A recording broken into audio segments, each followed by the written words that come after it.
지난주에는 우리가 다니엘의 삶과 신앙을 주제로 살폈습니다. 이번 주는 요셉의 삶과 신앙을 주제로 함께 은혜를 나누고자 합니다. 다니엘과 요셉의 공통된 점이 있습니다. 가장 열악한 환경에서 일어나서 정상의 자리에 올랐던 입지전적인 인물이 다니엘과 요셉입니다. 최악의 조건에서 최선의 결과를 거둔 사람들이 다니엘이고 요셉입니다. 두 사람에게 공통된 특성이 있습니다. 첫째는 최악의 조건, 가장 나쁜 삶의 환경을 투철한 신앙으로 극복을 했습니다. 둘째는 그 투철한 신앙의 바탕 위에 피나는 자기 노력으로 절제 생활을 했습니다. 피나는 절제 생활을 통해서 다른 사람이 도달할 수 없는 목표를 이루어낼 수 있었습니다. 셋째는 어떤 시련과 장애물이 나타났을 때에 불퇴전의 용기로 뒤로 물러서지 아니하고 그 시련에 맞서서 극복을 했습니다. 마지막으로 다른 사람이 상상할 수 없는 탁월한 경륜, 이것이 두 사람이 지녔던 특성입니다. 예나 지금이나 하나님의 신, 성령에 감동한 사람들에게는 이러한 네 가지 조건이 따르게 됩니다. 첫째는 투철한 신앙, 둘째는 피나는 노력으로 자기 자신을 극복해 나가는 절제, 불퇴전의 용기, 그리고 탁월한 경륜입니다. 자, 요셉이 그 별명이 있습니다. 창세기 37장 18절 말씀에 요셉의 다 형제들이 붙여준 어린 시절의 별명이 있습니다. 창세기 37장 18절과 19절입니다. 요셉이 그들에게 가까이 오기 전에 그들이 요셉을 멀리서 보고 죽이기를 꾀하여 서로 이르되 꿈꾸는 자가 오는도다. 꿈꾸는 자, 우리말로 꿈쟁이입니다. 꿈쟁이. 요셉을 미워하는 형제들이 아버지 어머니의 사랑을 독차지하는 요셉을 형제들이 시기하고 미워해서 죽이기를 꾀하면서 저 꿈쟁이가 온다. 우리가 해치워 버리자. 이제 그런 장면입니다. 그 형제들이 요셉을 미워하는 형들이 요셉에게 붙인 별명이 꿈쟁이, 드리머. 꿈꾸는 자가 저기 오는도다. 이게 참 요셉의 일생을 결정지은 중요한 별명입니다. 요셉은 어린 시절부터 남다른 꿈을 지녔기 때문에 꿈꾸는 자로서 그 꿈을 바탕으로 일생 동안 닥치는 여러 가지 시련을 극복해 나갈 수 있었습니다. 요셉은 꿈쟁이로서 드림으로서 일평생을 닥치는 시련과 역경을 극복해 나갈 수 있었습니다. 자, 요셉이 자기 형들의 그런 미움 받아가지고 애굽의 종으로 팔렸습니다. 근데 종으로 간 그 자리, 그 팔려간 집이 보디발이라는 사람, 요즘 말하면 애굽의 국방부 장관이나 참모 총장쯤 되는 높은 계급의 사람의 집에 종으로 팔려갔습니다. 39장 1절입니다. 39장 1절.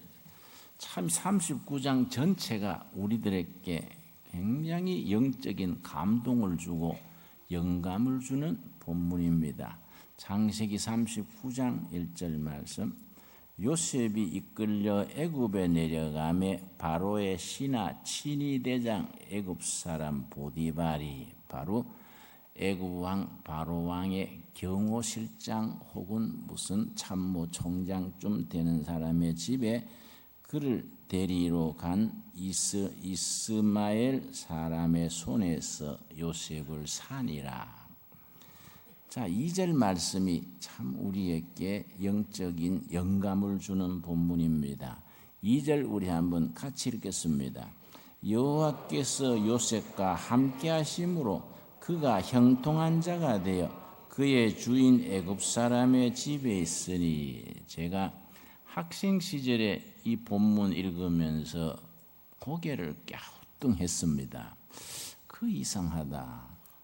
하나님께서 요셉과 함께 하셨다 그랬는데 요셉과 함께 하셨으면은 형들에게 미움받아서 종으로 팔리지 않도록 해주는 것이 요셉과 함께 하시는 거이지, 종으로 팔려가서 그 참 부모님 떠나서 종살이 하러 가는 그걸 가만히 두시고 함께 했다. 그 참 이상하다.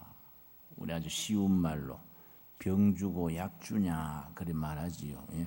정말 하나님께서 요셉에 대해서 병 주고 약 주듯이 언제는 형들한테 미움받아서 종으로 팔려가는 거 가만히 두시고 또 그 다음에 요셉과 함께 하셔서 모든 일이 물 흐르듯이 형통했다. 이 앞뒤가 안 맞는데 그런 생각을 하면서 본문을 읽은 적이 있습니다. 세월이 가고 나이가 들어가면서 이 말씀이 내 피부에 닿습니다. 하나님께서 우리를 사랑하시고 함께 하시되 순탄한 환경으로 고속도로로 쭉쭉 달려가서 입신하고 출세하고 성공하는 그런 길로 함께 하시는 게 아니라 온갖 장애물과 시련, 연단과 어려움을 극복하면서 그 과정 속에서 함께 하시는 하나님, 그 하나님이 우리 하나님이라는 사실입니다.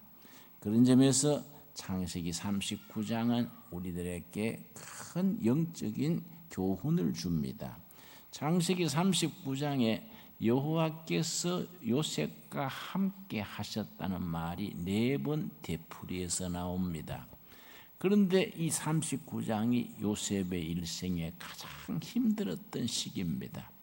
가장 힘들었던 시기에 하나님은 4번이나 하나님이 요셉과 함께 하셨다는 말을 되풀이하는 겁니다. 자, 3절 말씀, 창세기 39장 3절입니다. 그의 주인이 여호와께서 그와 함께 하심을 보며 또 여호와께서 그의 범사에 형통하게 하심을 보았더라.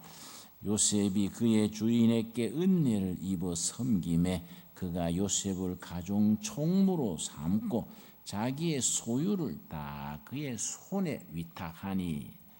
철저한 헌신과 철저한 절제로 가는 곳마다 신임을 받았습니다.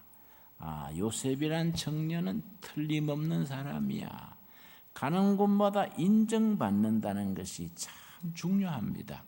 인정받고 신임을 받고 그 보디발의 그 고관 가정에 얼마나 재산도 많고 관리해야 될 일이 많겠습니까? 그런데 종으로 팔려온 청년 요셉에게 가정 총무로 삼는 겁니다. 모든 일 다 맡길 만큼 그렇게 신뢰를 받았습니다. 그러면서 5절이 참 중요합니다. 5절 말씀. 우리 둘의 가족 여러분 어느 곳에서 무슨 일을 하든지 창세기 39장 5절의 말씀이 꼭 이루어지기를 바랍니다. 우리 한번 같이 읽겠습니다. 그가 요셉에게 자기의 집과 그의 모든 소유물을 주관하게 한 때부터 여호와께서 요셉을 위하여 그 애굽 사람의 집에 복을 내리심으로 여호와의 복이 그의 집과 밭에 있는 모든 소유에 미친지라. 이 말씀이 왜 중요하냐 하면은 요셉이 보디발의 가정에 노예로 들어가서 총무가 됐는데 하나님께서 보디발의 가정을 축복하신 겁니다. 왜 축복했다는 겁니까? 누구 때문에 그 가정에 축복하셨습니까? 요셉 때문에. 하나님께서 요셉으로 인하여 하나님이 요셉을 사랑하시고 인정하시고 요셉을 존귀케 하기 위해서 그 보디발의 가정을 복되게 하셨다는 겁니다. 이 말씀이 오늘 우리들한테 중요한 것은 두레교회 청년이 학교를 졸업하고 어떤 직장에 갔다 그럽시다. 그런데 두레교회 청년 그 사람 때문에 그 직장이 복을 받는 겁니다. 두레교회 아가씨가 결혼을 했습니다.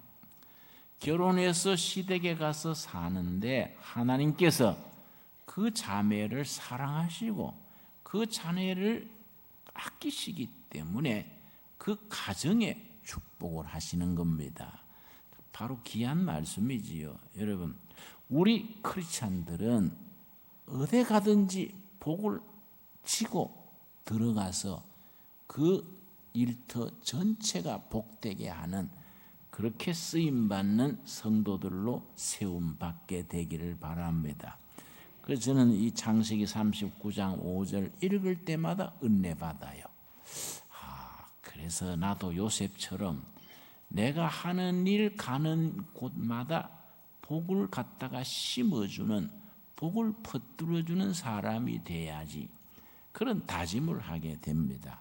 우리 5절 같이 읽으면서 우리 한번 전부 마음속으로 기도 제목이 되고 그 기도 제목이 응답받는 열매가 있게 되기를 바랍니다. 5절 같이 읽겠습니다. 그가 요셉에게 자기의 집과 그의 모든 소유물을 주관하게 한 때부터 여호와께서 요셉을 위하여 그 애굽 사람의 집에 복을 내리심으로 여호와의 복이 그의 집과 밭에 있는 모든 소유에 미친지라. 요셉을 위하여 보디발의 집에 복을 내리심으로, 이 말씀이 여러분에게 다 응답되어지기를 바랍니다. 자, 그런데 그 문제가 생겼습니다. 6절 말씀. 주인이 그의 소유를 다 요셉의 손에 위탁하고 자기가 먹는 음식 외에는 간섭하지 아니하였더라.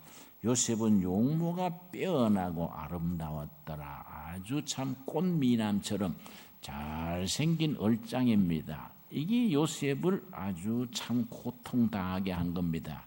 남자가 생길 때 나처럼 좀 대충 생긴 게 편해요. 그러면 문제가 별로 안 생기는데 요셉처럼 아주 그렇게 얼짱에다가 몸짱으로 생기면은 그 대가를 치르는 겁니다.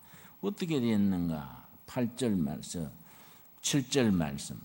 그 후에 그의 주인의 아내가 요셉에게 눈짓하다가 동참하기를 원하니, 마치 그 사모님이 마치 눈병 있는 사람처럼, 눈에 안질이 있는 여자처럼 요셉만 보면 눈을 끔적끔적하고 그렇게 해서 잘 지내보자 이렇게 했는데, 이걸 요셉이 다 극복하는 겁니다. 그래서 지난주에 우리가 살펴본 다니엘은 음식과 술을 철저하게 절제했지요. 그 왕궁에 넘쳐나는 술, 넘쳐나는 기름진 음식을 딱 절제해서 술을 입에 대지 아니하고, 그러고 음식도 딱 채식만 하면서 자기 자신을 지켰습니다. 그런데 요셉은 성적으로 철저하게 자기 자신을 지켰습니다. 그렇게 사모님이 자기한테 해서는 안 될 요구를 그렇게 자꾸 하니까 요셉이 어떻게 거절했느냐 하면은 8절에서 10절까지 요셉의 마음가짐, 요셉의 투철한 도덕성이 거기에 나옵니다. 요셉이 거절하며 자기 주인의 아내에게 이르되 내 주인이 집안의 모든 소유를 간섭하지 아니하고 다 내 손에 위탁하였으나 이 집에는 나보다 큰 이가 없으며 주인이 아무것도 내게 금하지 아니하였어도 금한 것은 당신뿐이니. 참 정확한 얘기지요. 그런데 그 다음 그 말이 참 참 영적인 깊이가 있습니다. 당신은 그의 아내임이라 그런즉 내가 어찌 이 큰 악을 행하여 하나님께 죄를 지으리까. 하나님 앞에서 자기 자신의 몸가짐을 바로 하는 겁니다. 내가 당신하고 불륜의 관계를 범하는 것은 당신과 나 사이의 문제, 인간 사이의 문제로 끝나는 게 아니다. 살아계신 하나님, 지존하신 하나님 앞에서 내가 죄를 범하는 것이기 때문에 내가 하나님 앞에서 이런 일을 선을 넘을 수가 없습니다. 참 이것이 신앙인의 바른 기준입니다. 그래서 신앙인은 남이 보든지 보지 않든지 인기가 있든지 없든지 언제든지 하나님 앞에서 자기 자신을 당당하게 바르게 투명하게 살아갈 수 있기 때문에 그래서 신앙인은 힘이 있습니다. 신앙인이 힘이 있는 것은 하나님 앞에서 자기 자신을 절제하고 행동하기 때문에 세상 풍조의 이권에 흔들리지 않을 수 있습니다. 여러분, 오늘 우리가 요셉의 삶과 그의 신앙을 살펴보면서 우리가 다 작은 요셉이 될 수 있게 되기를 바랍니다. 그런데 그 주인집 사모님이 가만히 있겠습니까? 나중에는 도끼가 올라가지고 이 여자가요 한을 품음깁니다. 그래, 네가 건방지게 두고 보자.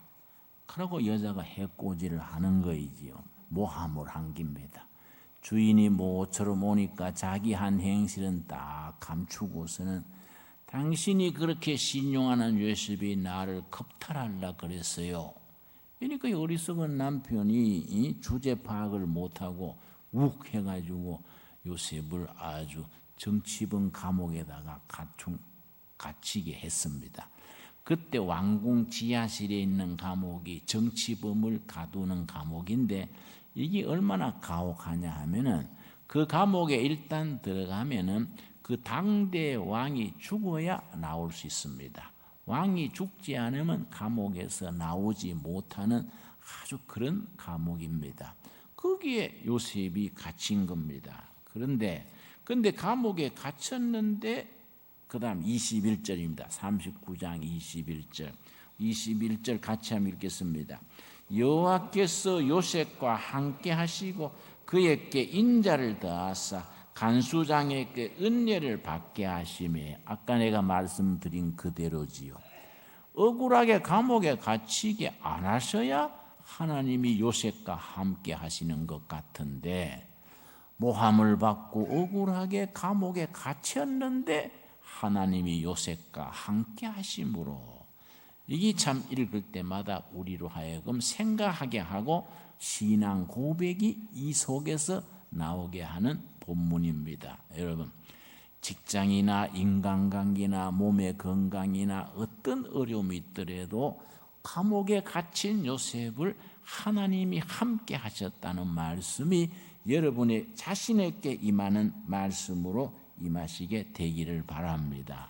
그런데 감옥에 갔어도 어떻게 했습니까? 여전히 성실하고 여전히 충성되고 변하지 않는 겁니다. 어떻게 됐습니까? 23절 말씀 22절입니다.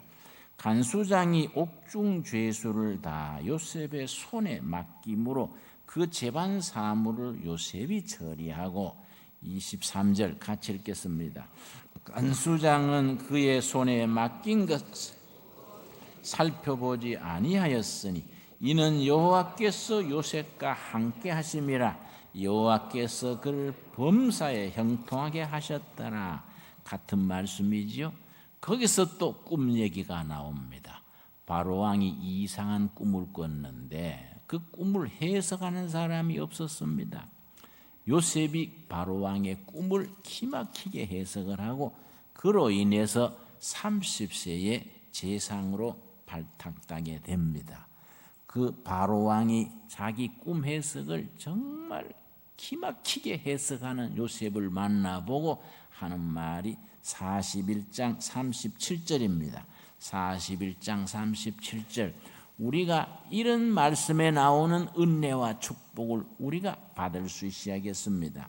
37절 바로와 그의 모든 신하가 이 일을 좋게 여긴지라. 요셉이 탁월한 경륜과 통찰력으로 바로왕의 꿈을 해석하는 것을 보고 좋게 여겨서 38절 바로가 그의 신하들에게 이르되 이와 같이 뭐라 그랬습니까? 하나님의 영에 감동한 사람을 우리가 어찌 찾을 수 있으리요? 하나님의 영, 요즘 말로 성령입니다. 이와 같이 성령에 감동한 사람을 어디 가서 찾겠는가? 그런데 중요한 것은 바로왕은 하나님을 섬기는 사람이 아닙니다. 바로왕은 하나님을 섬기지 않는 사람임에도 불구하고 하나님의 사람 요셉을 인정해서 이와 같이 신에 감동한 사람, 성령에 감동되고 성령에 충만한 사람을 어디 가서 찾겠는가? 온 나라가 찾던 인재다. 여러분, 우리 둘의 교회에서 이런 일꾼들이 배출되면 얼마나 고맙겠습니까? 여러분 자녀들 중에서, 집안 식구들 중에서, 우리 둘의 가족들 중에서 청년 요셉처럼 하나님의 신에 감동한 사람, 지혜와 총명을 지닌 사람, 그런 사람들이 배출될 수 있게 되기를 바랍니다. 정말로 이 시대에 필요한 사람들이지요. 여러분, 이와 같이 하나님의 영에 감동한 사람, 하나님의 영에 감동해서 탁월한 식견과 분별과 총명, 지혜를 가진 사람. 그래서 39절이죠. 39절. 우리 한번 같이 읽겠습니다. 요셉에게 이르되 하나님이 이 모든 것을 너게 보이셨으니 너와 같이 명철하고 지혜 있는 자가 없도다. 명철과 지혜가 있는 사람, 명철은 분별력입니다. 공부 많이 했다고 분별력이 있는 게 아니거든요. 바로왕이 요셉을 보고 너는 하나님의 영에 감동한 사람으로서 분별력과 지혜가 특출한 사람이다. 그러고 그 젊은 나이에 30에 총리 대신에 앉춘 겁니다. 그 총리가 된 뒤에 자기 결혼을 해서 자식을 낳았는데 오늘 요셉의 삶을 생각하면서 결론에 이르는 말씀이 41장 50절입니다. 50절. 이 요셉의 삶의 결론입니다. 요셉의 신앙과 사상 경륜이 요 한 구절 속에 압축되어 있는 본문입니다. 이런 말씀이 바로 성경 말씀 중에서도 엑기스에 해당하지요. 창세기 41장 50절 말씀. 흉년이 들기 전에 요셉에게 두 아들이 나되 곧 온의 제사장 보디베라의 딸 아스낫이 그에게서 낳은지라. 요셉이 두 아들을 낳았는데 아들 이름 짓는 것 속에 요셉의 신앙과 신념과 사상이 거기에 배어 있습니다. 요셉의 아들 이름 지은 속에 요셉의 인생관, 신앙관이 거기에 깃들어 있습니다. 51절. 요셉이 그의 장남의 이름을 므낫세라 하였으니 하나님이 내게 내 모든 고난과 내 아버지의 온 집 일을 잊어버리게 하셨다. 장남 이름이 뭐이라고요? 므낫세입니다. 모든 과거를 하나님이 잊어버리게 해주셨다. 여러분, 지난날의 상처와 아픔을 잊어버리게 하시고 과거에서 나를 해방시켜 주셨다. 이게 므낫세지요. 참 좋은 이름입니다. 그 다음 때 둘째 아들 이름이 더 빛이 나지요. 52절 같이 읽겠습니다. 차남의 이름을 에브라임이라 하였으니 하나님이 나를 내가 수고한 땅에서 번성하게 하셨다 하였더라. 과거는 청산이 됐는데 중요한 것은 과거가 아니지 않습니까? 우리들 하나님의 백성들에게는 항상 미래가 중요한 것이지요. 미래는 번성을 이룬다. 에브라임이지요. 그래서 형은 과거의 청산, 동생은 미래의 번영, 므낫세와 에브라임입니다. 그런데 성경을 우리가 깊이 읽으면 참 묘미가 있는 것이 나는 성경의 이런 부분이 너무너무 좋아요. 성경 읽으면서 이런 안목을 기를 수 있어야 됩니다.